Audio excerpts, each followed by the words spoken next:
आप लोगों का स्वागत है पीसीएस हिंदी एकेडमी में। दोस्तों, बुक का नाम है भारत भौतिक पर्यावरण और अध्याय का नाम है जलवायु।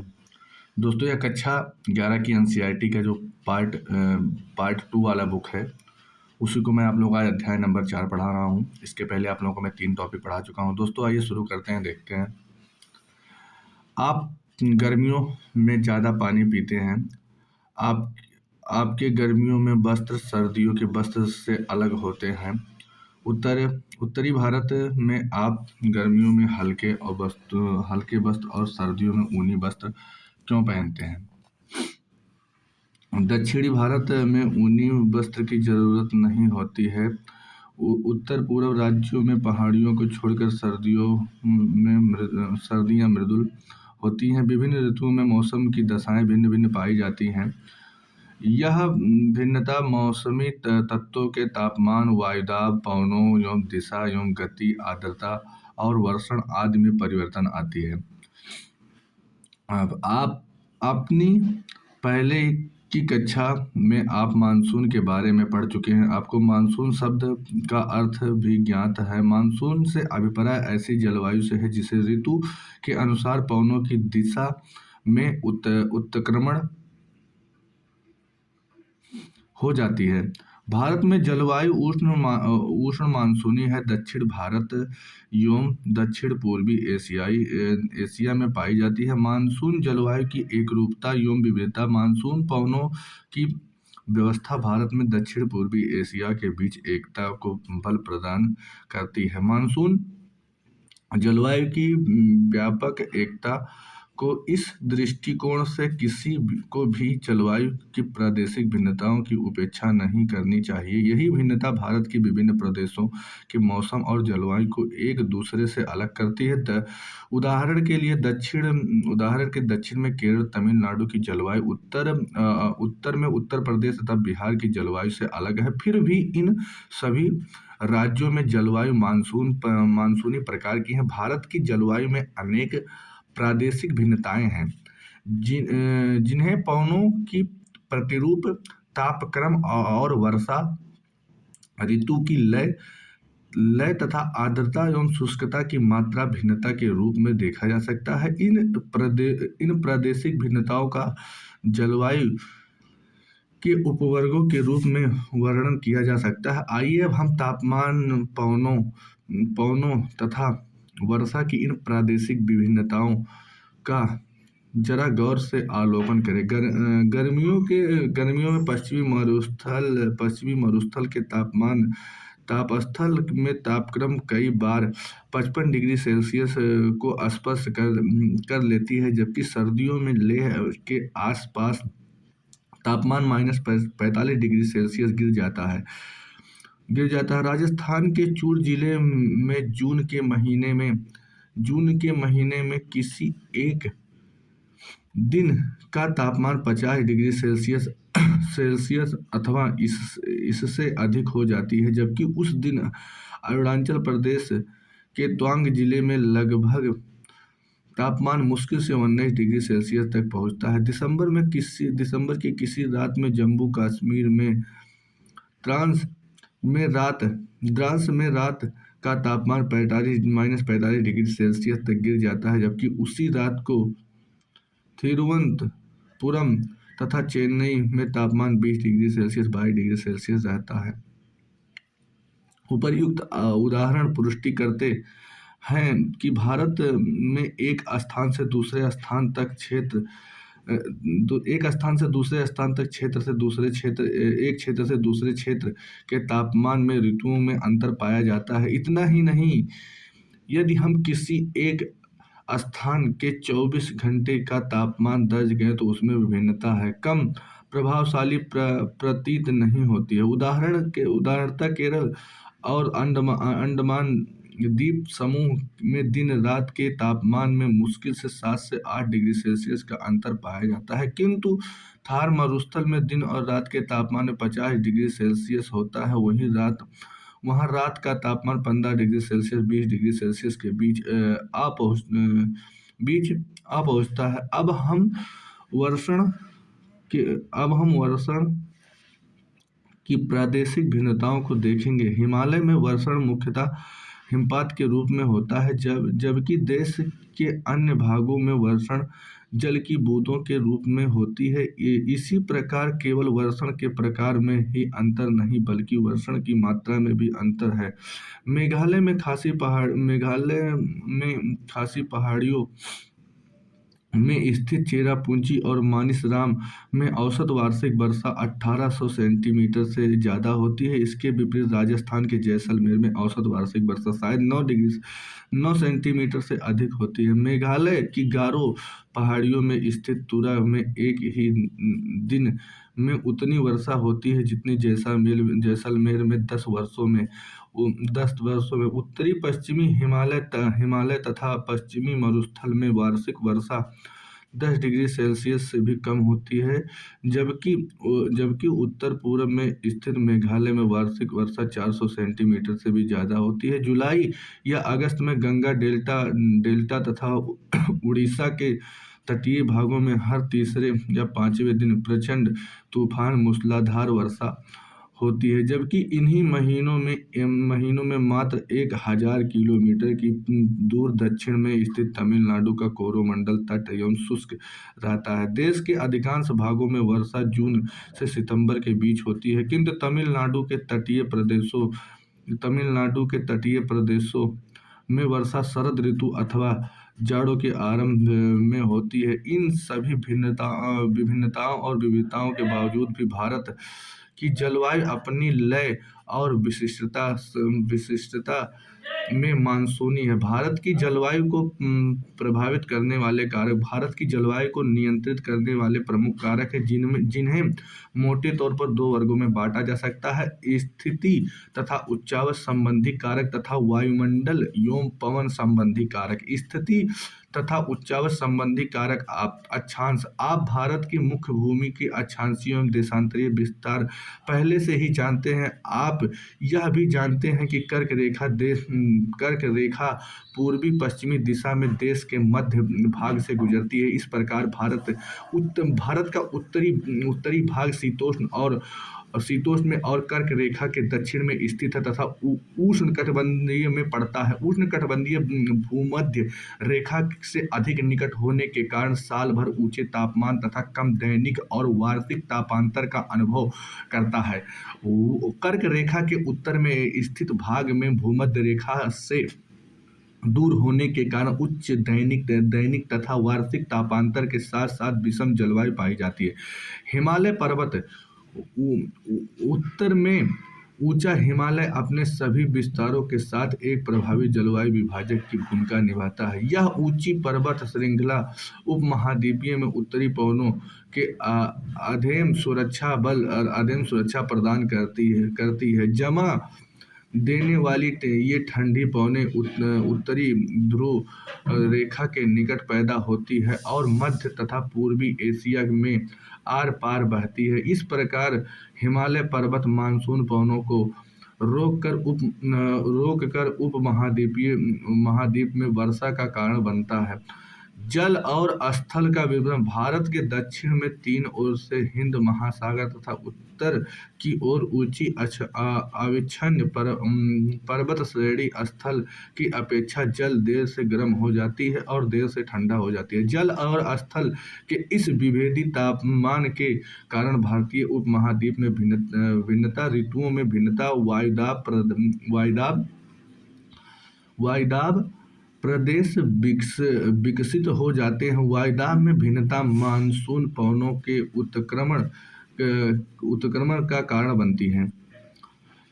समुद्र तट से दूरी। लंबी तटीय रेखा के कारण भारत में विस्तृत तटीय प्रादेशिक समकारी जलवायु पाई जाती है। भारत के अंदरूनी भाग में समुद्र के समकारी प्रभाव से वंचित रह जाते हैं। ऐसे क्षेत्रों में विषम जलवायु पाई जाती है। यही कारण है कि मुंबई के कोकर्ण तट के निवासी तापमान की विषमता और ऋतु परिवर्तन का अनुभव नहीं कर पाते हैं। दूसरी ओर समुद्र तट से दूर देश के आंतरिक भागों में स्थित दिल्ली, कानपुर और अमृतसर मौसमी परिवर्तन पूरी जीवन को प्रभावित करता है। समुद्र तल से ऊंचाई ऊंचाई के साथ तापमान घटता है और विरल जलवायु के कारण पर्वतीय प्रदेशों में मैदान की तुलना में ठंडी होता है। उदाहरण के लिए आगरा और दार्जिलिंग की एक ही अक्षांश पर स्थित है, किंतु जनवरी में आगरा का तापमान 16 डिग्री सेल्सियस जबकि दार्जिलिंग में 4 डिग्री सेल्सियस होता है।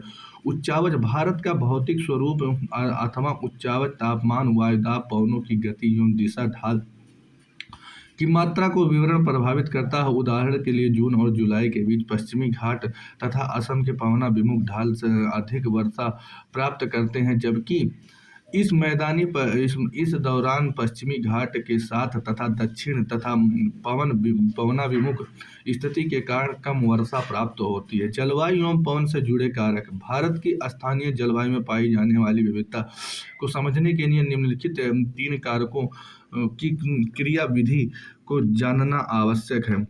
वायुदाब एवं पवनों का धरातल पर भूमंडलीय मौसम को नियंत्रित करने वाले कारक एवं विभिन्न विभिन्न वायु संततियों एवं जेट प्रवाह के अंतर प्रवाह द्वारा उत्पन्न ऊपरी वायु संचरण।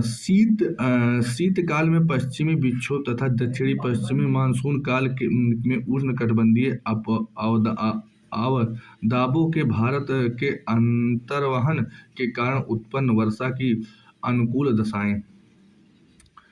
उपर्युक्त 3 कारकों की क्रिया विविध को शीत व ग्रीष्म ऋतु के संदर्भ में अलग अलग भली भांति समझ सकते हैं।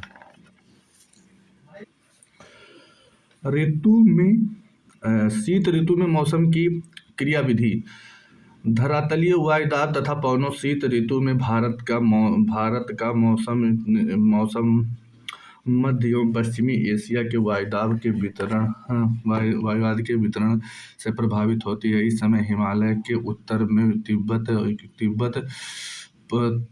पर उच्च वायुदाब केंद्र स्थापित हो जाती है। इस वायुदाब केंद्र को दक्षिण भारत में उपमहाद्वीपीय और निम्न स्तर पर धरातल के साथ साथ पवनों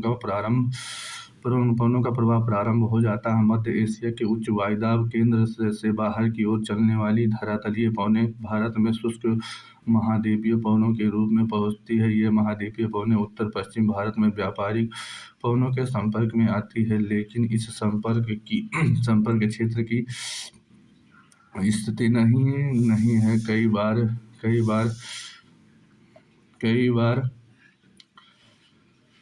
इसकी स्थिति खिसक कर पूर्व के मध्य गंगा घाटी के ऊपर पहुंच जाती है। परिणाम स्वरूप मध्य गंगा घाटी तक संपूर्ण उत्तर पश्चिम तथा उत्तर भारत के इन शुष्क पश्चिमी पवनों के प्रभाव में आती है। अब आइए आप दोस्तों जेट प्रवाह और ऊपरी वायु संचरण। जिन पवनों का ऊपर वर्णन किया गया है वे धरातल के निकट या वायुमंडल की निचली सतहों में चलती हैं। निचले वायुमंडल में क्षोभ मंडल पर धरातल के लगभग 3 किलोमीटर के बिल्कुल विभिन्न प्रकार की वायु संचरण होती है। ऊपरी वायु संचरण के निर्माण में पृथ्वी के धरातल के निकट वायुमंडलीय दाब की भिन्नताओं की कोई भूमिका नहीं होती है। 9 से 13 किलोमीटर की ऊंचाई तक समस्त मध्य एवं पश्चिमी एशिया से पूर्व में बहने वाली पछुआ पवनें के प्रभावाधीन होती है। ये पवनें तिब्बत के पठार के समानांतर हिमालय के उत्तर में एशिया महाद्वीप में चलती हैं। इन्हें जेट प्रवाह कहा जाता है। तिब्बत उच्च भूमि उन जेट प्रवाहों के मार्ग में अवरोधक का काम करती है, जिन्हें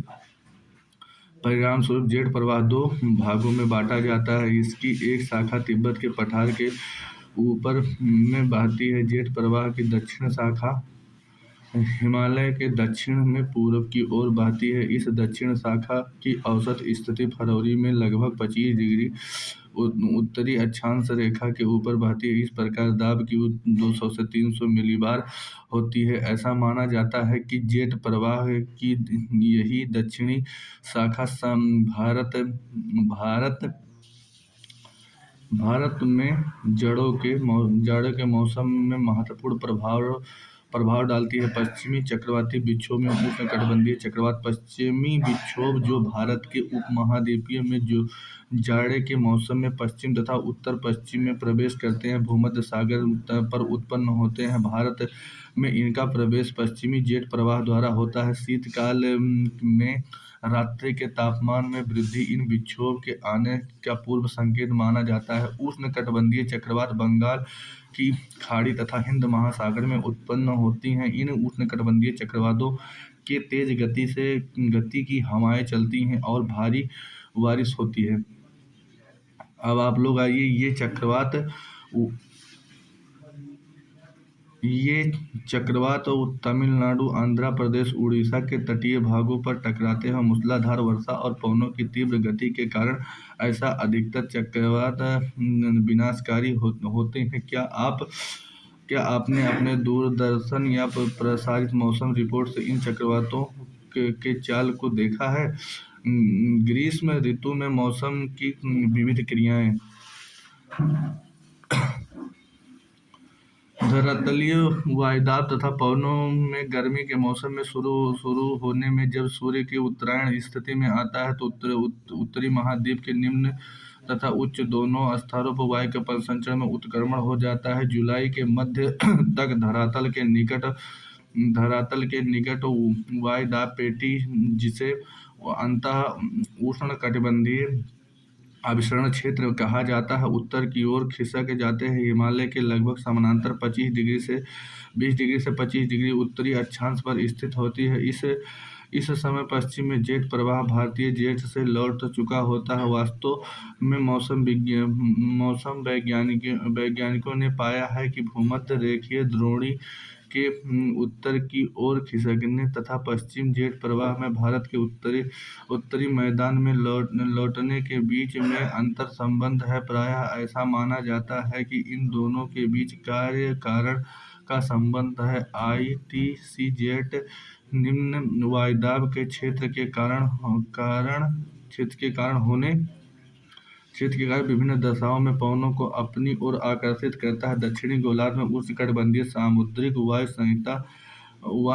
संहति विषुवत को पार करके सामान्यतः दक्षिण पश्चिम दिशा में इसी दाब वाली पेटी की ओर अग्रसर होती है। यही आर्द्र वायुधारा दक्षिण पश्चिम मानसून कहलाती है। जेट प्रवाह एवं ऊपरी वायु परिसंचरण वायुदाब के पवनों में उपर्युक्त प्रतिरूप केवल क्षोभमंडल में ही निम्न स्तर पर पाया जाता है। जून में प्रायद्वीप के दक्षिणी भाग में पूर्वी जेट प्रवाह 90 किलोमीटर प्रति घंटा की गति से चलता है। जेट प्रवाह अगस्त में 15 डिग्री उत्तरी अक्षांश से तथा सितंबर में 22 डिग्री उत्तरी अक्षांश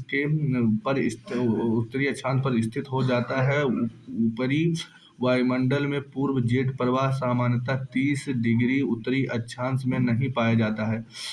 पूर्वी जेट प्रवाह उष्णकटिबंधीय चक्रवात को भारत में लाता है। ये चक्रवात भारतीय उपमहाद्वीप में वर्षा के वितरण में महत्वपूर्ण भूमिका निभाता है। इन चक्रवातों के मार्गों में भारत में सर्वाधिक वर्षा वाले भाग में इन चक्रवातों की बारंबारता, दिशा, गहनता एवं प्रवाह एवं लंबे दौर में भारत में ग्रीष्म मानसूनी वर्षा के प्रतिरूप निर्धारण पर पड़ता है। भारत की मानसून की प्रकृति। मानसून की सुपरिचित जलवायु घटक है, परंतु उसके बारे में बहुत कम जानकारी उपलब्ध है। सदियों से होते आ रहे पर्यवेक्षणों के बावजूद मानसून आज भी वैज्ञानिक के लिए पहेली बनी हुई। मानसून की सही प्रकृति व उसके कारणों को जानने के अनेक प्रयास किए गए हैं, किंतु अब तक की कोई ऐसी सिद्धांत इसे पूरी तरह स्पष्ट नहीं कर पाई है। पिछले कुछ दिनों में इसका तोड़ सब सामने आया जब मानसून का अध्ययन क्षेत्रीय स्तर के बजाय भूमंडलीय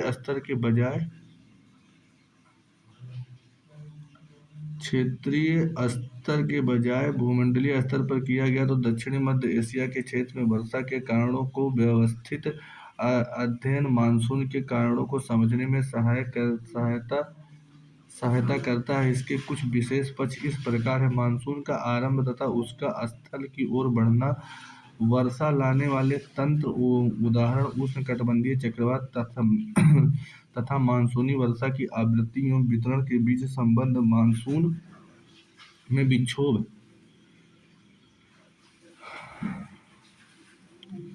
दोस्तों, मैं आप लोगों को ये यहीं तक पढ़ाऊंगा। कल से मैं आप लोगों को पढ़ाऊंगा मानसून का आरंभ।